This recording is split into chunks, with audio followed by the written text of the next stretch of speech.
Hey Jeff, it's Maria, obviously. It's about 7 o'clock in the morning, and little Scotty Moore is coming in for a workout at 8, so I thought I'd come in here nice and early and get you going on just a few little sort of foundation exercises before we get really revved up here and going. So I hope you enjoy these, and I hope it comes through clear on the video, and then we can chat and see what questions you might have. We're going to do a double leg glute bridge just to get your glutes activated. You'll probably feel a bit in your hamstrings and a bit in your low back as well, but really I want you focusing on the glutes. So you just go here, put your heels on the ground. Your toes will just lightly be off the ground. You don't have to pull them up like that, otherwise the muscles in the front of your shin are going to get quite tired. But just have them loosely off the ground. Push your heels straight into the floor. Bring your hips up. Squeeze your glutes. And just keep nice level hips. Do not hyperextend your back. Just come up to level. Just like that. One is one for that deep hip flexor at iliopsoas. So it's just a knee lift with your foot on a bench, or you can use a chair or a coffee table, whatever you have. You just set your foot on there, and then staying tall in your body, not letting your back fall into a rounded position. You're just going to lift your foot and hold it up there. 1, 2, 3, and bring it down. 1, 2, 3, and bring it down. Make sure that you don't do this, and that you don't do this. Those are two compensation patterns. So if you cannot do this exercise without those compensation patterns, it tells us that there's a big issue going on with one of your major hip flexors. And you need to call me or email me so you can figure out how to get that muscle activated and get it working properly. The next one is one that we've done all the time.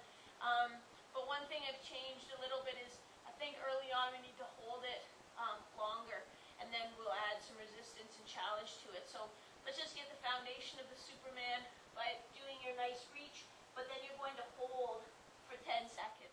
Holding this position for 10 seconds, I want you to think about reaching through your heel, reaching through your fingertips. Your hips and your back should stay perfectly flat. Try not to wiggle at all. And then you'll come down and you'll switch to the other side. I don't know if you can see, but my ankle is dorsiflexed, or my toes are pulled up.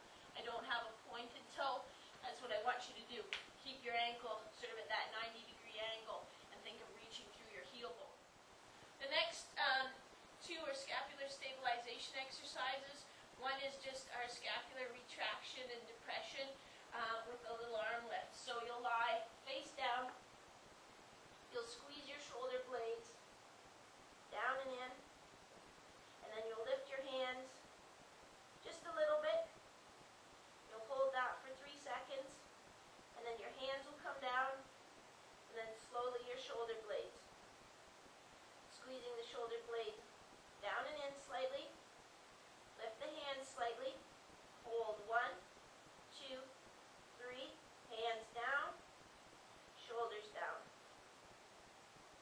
If you lift your arms too high, you're going to end up dumping the head of your humerus forward.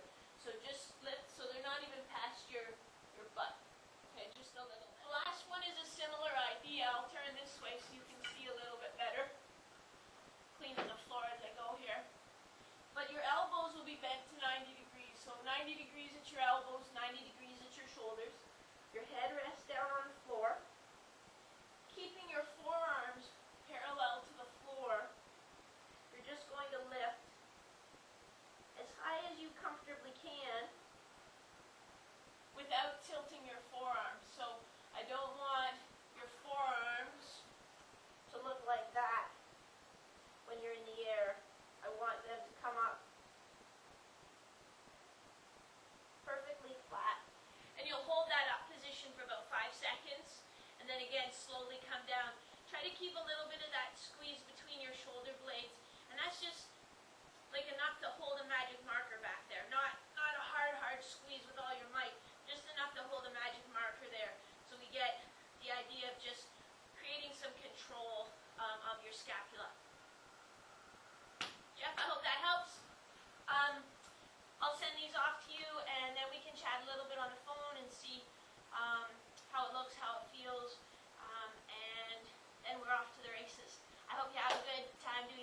exercises